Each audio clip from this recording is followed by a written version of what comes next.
Grazia is a magazine published now in 23 countries around the globe, and with Grazia Shop we are actually trying to see whether those audiences which look at Grazia, amongst other things, as a source of inspiration in their fashion choices, whether they trust the brand to the point that not only they go to it for inspiration, but actually they are prepared to buy from it.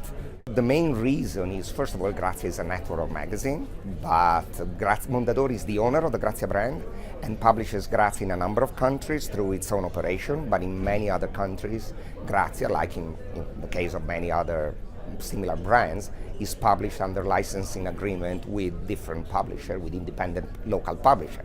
So again, every edition of Grazia, save for some of the smallest ones, they have their own media outlet, their own digital outlet, their websites, and which is targeted to the local audience of Grazia. With GraziaShop.com, we wanted to have a global proposition which had to be first and foremost have to be perceived by our partners as complementary to their offering and not in competition with it. All of our partners, they basically offer a media experience. I mean, it's the typical companion website to a magazine. This is a pure e-commerce retail play around the Grazia brand, and it had to be something which I would define as supranational. Of course, we are working very closely with those partners around the world, and we've been working very closely with those partners for the last 10 years. So we have an excellent relationship, and we are engaging with them in order to have Grazia Shop and Grazia Shop products featured in the magazine, but not differently from the way they feature other retailers and other brands. So it's definitely a conflict is by definition impossible.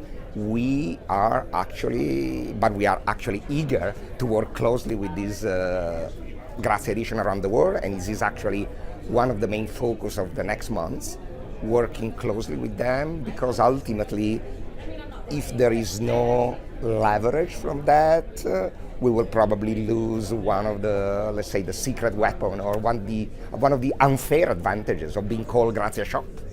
We're quite pleased with where we are. As I was saying before, we launched it as a minimum viable product, very small, and with the view to, in a pure internet startup fashion, which is not easy considering that we're part of a major corporation and we play with a brand like Grazia. But the idea was really to build it gradually, add feature, develop over time, and which is what we've been mostly doing over the past 10 months. So for this very reason, we didn't invest heavily in marketing. Actually, we invest very little money in marketing.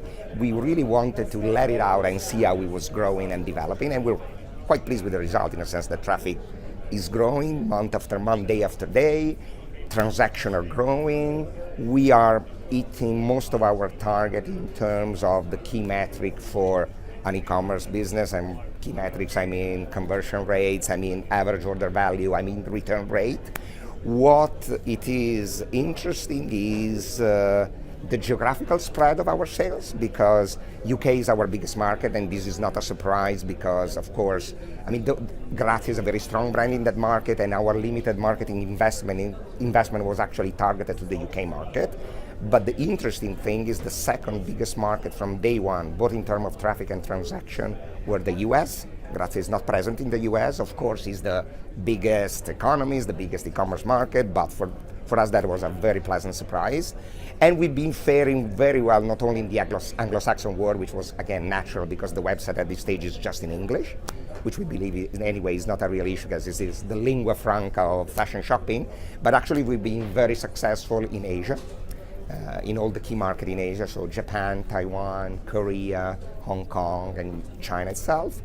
And then again, we sold in more than 50 markets around the globe, pretty much anywhere in Europe, in very remote places like Mongolia. And the average order value in particular, the interesting thing is US and Asia are above average, and we see the propensity to spend more money than in the rest of Europe, and which is, again, probably consistent with the economy. It really depends on the segment, the proposition you can offer. It depends on your brand. So of course, for vertical, specialized, niche segment, it's definitely an area of development.